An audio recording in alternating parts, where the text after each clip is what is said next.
And now Andy Smothers will read When the Astors Owned New York, Blue Bloods and Grand Hotels in the Gilded Age by Justin Kaplan.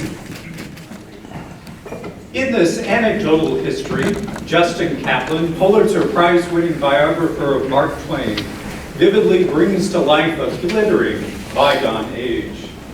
Kaplan exposes it in all detail, taking readers from the 1890s to the Roaring Twenties in a combination of biography, history, architectural appreciation, and reading pleasure.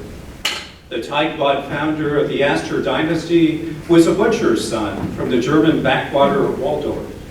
By the time John Jacob Astor died in 1848, at the age of 84, the richest man in America had turned a fur trade monopoly into a Manhattan real estate empire. Astor House, his astonishing luxury hotel adjacent to City Hall, cosseted the likes of Abraham Lincoln and Britain's future King Edward VII in its 80-year history. John Jacob's phlegmatic and cautious son, William, increased the family fortune, married a blue blood, and sired sons who couldn't abide one another. Imperious and somber, John Jacob III and Playboy William, who was married to a society queen, Caroline Schermerhorn, passed on the family feud to their sons, who managed to combine forces in 1897 to build the Waldorf Astoria.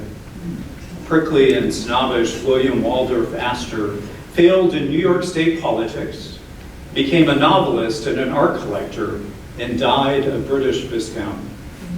John Jacob IV's military service and his death on the Titanic helped temper his reputation as a spoiled fool. Endowed with the largest private fortunes of their day, cousins John Jacob Astor IV and William Waldorf Astor vied for primacy in New York society, producing the grandest hotels ever seen in a marriage of ostentation and efficiency that transformed American social behavior. Here are a few words from the book that revealed a sociological insight. The financiers, architects, and decorators of the great fin de siècle hotels had recognized in the American public a taste for luxury and social spectacle and turned this into a need.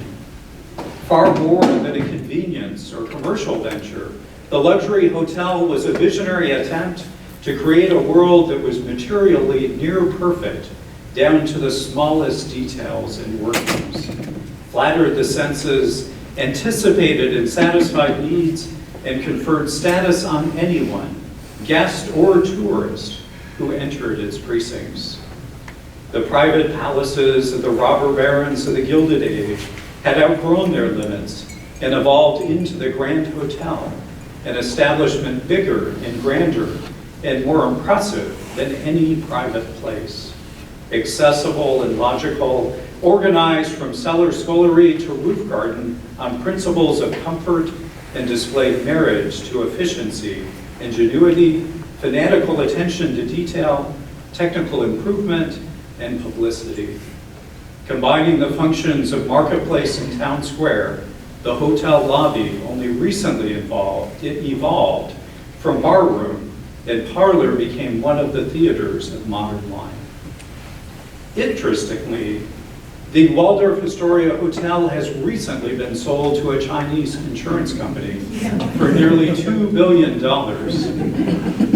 Apparently, the new owners of the hotel will be transforming 3/4 of the apartments.